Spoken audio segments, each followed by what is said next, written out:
नमस्कार, आप सभी देख रहे हैं उज्जवल जम्मू। मैं कामाक्षी डोगरा।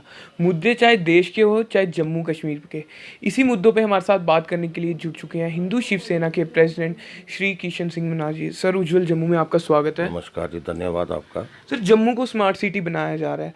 कितने हद तक जो है जम्मू स्मार्ट सिटी, जम्मू कश्मीर जो है स्मार्ट सिटी बनी है?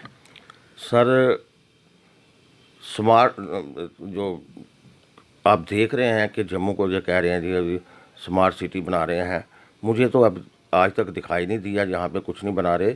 ये एक जो जेडीए का पार्किंग थी या कम्प्लेक्स था वही बना है, वो उसको भी बनाते हुए बड़े 3-4 गवर्नमेंटें आई और चली गई तो ये बना है। बाकी इन्होंने ये जो एक रखा हुआ है कि जम्मू को हर रोज़ कभी डीसी साहब के पास जाइए तो वहाँ चलता है जी मीटिंग चल रही है, किस चीज़ की चल रही है जी, जम्मू को ये स्मार्ट सिटी बना रहे हैं। तो मुझे नहीं लग रहा कि जहाँ कहाँ से ये स्मार्ट सिटी बना रहे हैं। जहाँ पे एक आप देखेंगे जो हमारा 4th वाला पुल है, ब्रिज है, उसके पास एक ये झील बना रहे थे, अभी तक झील का नाम ही नहीं है वहाँ पे कुछ। तो ये स्मार्ट सिटी का इन्होंने एक ड्रामा रचा हुआ है सिर्फ जम्मू वालों को बेवकूफ़ बनाने के लिए कि आप वोट देते रहे, हम जम्मू के लिए ये कर रहे हैं वो कर रहे हैं। ये बिल्कुल फ्रॉड है। कोई यहाँ पे स्मार्ट सिटी नहीं बन रहा, ना ही आज तक हमें कहीं दिखाई दिया। मुबारक मंडी का हिस्सा देख लें, कितनी देर से इन्हें वहाँ पे काम कर रहे हैं, क्या किया वहाँ पे? कुछ भी नहीं किया। ये स्मार्ट सिटी का ऐसे ही नाम लेकर ये अपना बैंक बोर्ड बना रहे हैं, बाकी इनके पास और कुछ नहीं है और ना ही मुझे उम्मीद है कि कभी बनेगा। स्टूडेंट्स की बात की जाए, डेली वेजेस की बात की जाए, जो भी है, हर बार उनको अपनी मांगें पूरी कराने के लिए रोड पे ही क्यों आना पड़ता है? आए दिन जो है वो अपनी मांगों को लेके प्रोटेस्ट करते हैं। सर, ऐसा क्यों? देखिए, मैं आपको कहूँगा ये पीएचई वाले हैं हमारे सामने बैठे हैं, मुझे भी देखते हुए को 10 साल हो गए इनको। ये हर साल बेचारे यहाँ पे इकट्ठे होकर बैठ जाते हैं। और ये जो हमारे यहाँ के जब गवर्नमेंट बनी हुई थी, जहाँ के जो हमारे मंत्री थे, वो क्या करते थे कि इनको लॉलीपॉप देकर 15-20 महीने के बाद इनको बेवकूफ़ बना दे के बिठा देते थे। यहाँ पे डेली वेजर हो रहा है। होम गार्ड वाले देखिए आप, होम गार्ड वाले रोज़ बेचारे जो उनकी लेडीज़ हैं, वो उनके बच्चे भी हो गए हैं जो कर रहे हैं, लेकिन उनको इन्होंने यही कहा था कि आपको हम थोड़ी देर के बाद पक्का कर देंगे। वो मेरे ख्याल है 35-35 40-40 साल हो गए हैं उनको आज तक पक्का नहीं किया गया। मैं यही कहूँगा कि जहाँ पहले जो गवर्नमेंट थी वो फेल थी। अब जो अब यहाँ पे हमारे जिस अपने गवर्नर साहब आए हैं, गवर्नर साहब अच्छे हैं, इंटरेस्ट ले रहे हैं, लेकिन जो उनके नीचे बाकी बैठे हुए हैं, जो यहाँ के प्यादे हैं, जो बीजेपी के जो कार्यकर्ता बने हैं, वो यहाँ पे किसी की सुनवाई नहीं कर रहे हैं। ये सिर्फ इन्होंने अपना एक राज बना के रखा हुआ है, किसी की कोई जम्मू वालों की किसी की कोई सुनवाई नहीं है। मैं आपको बता दूँ, ये एक डेमोक्रेसी है यहाँ पे। डेमोक्रेसी के यहाँ कोई बोलेगा तो ये बोलने नहीं देते, उसके साथ कोई या कोई ऐसा तरीका कोई फार्मूला निकालेंगे ताकि उसकी आवाज़ को ये दबा देते हैं। तो मैं यही कहूँगा कि ये बिल्कुल गलत है। इनको चाहिए पहले जम्मू कश्मीर को स्टेट बनाएं, उसके बाद बाकी बात देखी जाएगा। आए दिन जो है गोली, चोरी या मर्डर के केसेस जो हैं 370 टूटने के बाद ये ज़्यादा ही हो गया, जो चोरी हो रही है, जो भी ये सब कुछ हो रहा है। देखिए सर, जब 370 था तो पहले इतना क्राइम नहीं होता था। 370 के बाद बहुत ज़्यादा क्राइम हो रहा है। आप देखिए कि आए दिन यहाँ पे आपको पता चलता है कि आज वहाँ पे गोली चल गई है, वहाँ पे हमारी कोई माता कोई बहन जा रही थी, उसकी चैन स्केचिंग की गई है। अब देखें 2-3 दिन में क्या क्या हो गया है। यहाँ पे छुरेबाजी चल रही है, गोलियाँ चल रही हैं, मिलिटेंसी बढ़ गई है। आप देखिए 2 दिन के या 3 दिन के अंदर में बस स्टैंड से पकड़ा गया, एक गंगेयाल से पकड़ा गया। तो मुझे लग रहा है कि जो मिलिटेंसी कश्मीर में थी वो जम्मू की तरफ अब कूच कर रही है। वो क्यों कर रही है कि जम्मू की एडमिनिस्ट्रेशन जो है ये फेल है, ताकि ये इसके मिलिटेंसी के ऊपर हावी नहीं हो रही। वो पता नहीं जम्मू वालों की बावे वाली माता की कोई कृपा रहती है, ये लोग पकड़े जाते हैं। अदरवाइज इनके पास कोई गुंजाइश नहीं है जम्मू को तबाह करने के लिए। जम्मू तबाह कर रहे हैं और क्राइम बहुत बढ़ रहा है यहाँ पे। मैं आपको एक और बात बता दूँ, आपके माध्यम से ये बता दूँ कि हमारे लोगों में, जो हमारे जम्मू के लोग हैं, उनमें एक ये बड़ा है कि बाहर से यूपी से लोग आएंगे, बिहार से लोग आएंगे, वो यहाँ पे क्राइम को बढ़ाएंगे। बिल्कुल नहीं ठीक कह रहे हैं, बढ़ेगा, लेकिन उनका मुकाबला करने के लिए मैं आपके माध्यम से अपने जम्मू वासियों को ये बता देना चाहता हूँ कि आपने अपनी एक यहाँ पे शिवसेना बनाई हुई है। जो आपकी शिवसेना है वो उन लोगों के क्राइम को बढ़ने नहीं देंगे जम्मू में, उनका जवाब देंगे, मुंह तोड़ जवाब देंगे उनको जहाँ पे। बाकी क्राइम जो है वो दिन ब दिन जहाँ पे बढ़ रहा है।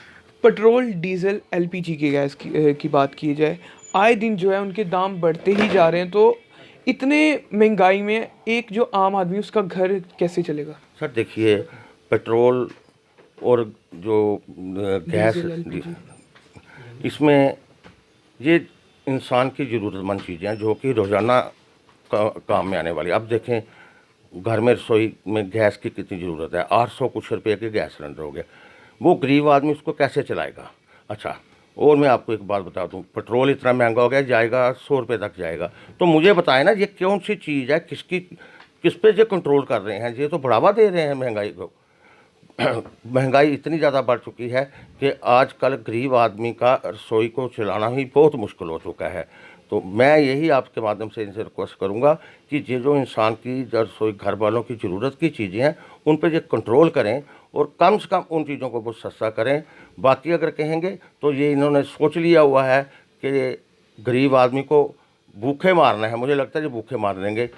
ऐसे ही पैसा जो है बटोर रहे हैं यहाँ से, और महंगाई तो है वो कम नहीं हो रही है। तो उसका एक ही इलाज है कि इसको स्टेट बनाया जाए और इलेक्शन होने चाहिए। यहाँ पे इलेक्शन होंगे, गवर्नमेंट बनेगी, अपोजिशन बनेगी, फिर जाकर यहाँ पे लोग बोलेंगे। अदरवाइज यहाँ भारतीय जनता पार्टी वालों ने जो अपना राज बनाया हुआ है, ये किसी को बोलने नहीं देते और ना ही खुद बोलते हैं। पहले समय ऐसा था कि 50 रुपया लीटर अगर पेट्रोल हो गया तो ये लोग सड़कों पे आ जाते थे।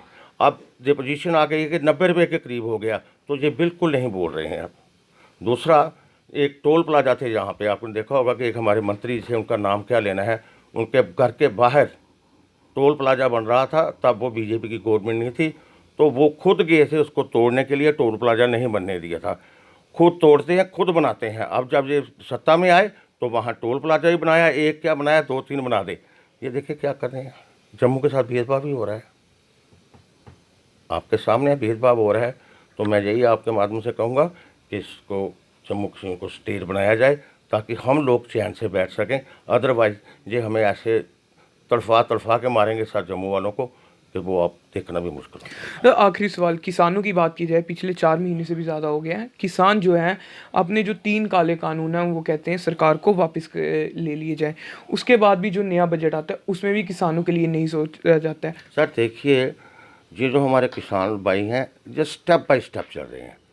पहले इन्होंने बॉर्डर पे गए, बॉर्डर बंद किए, दिल्ली गए, दिल्ली में इन्होंने एक गलत बात कर दी जो जिसके लिए हम सब कंडेम करते हैं कि जो इन्होंने लाल किले पे झंडा, तिरंगा झंडे की जगह अपना झंडा लहराया था। वो कुछ शरारती लोग थे बीच में जिन्होंने ये काम किया है।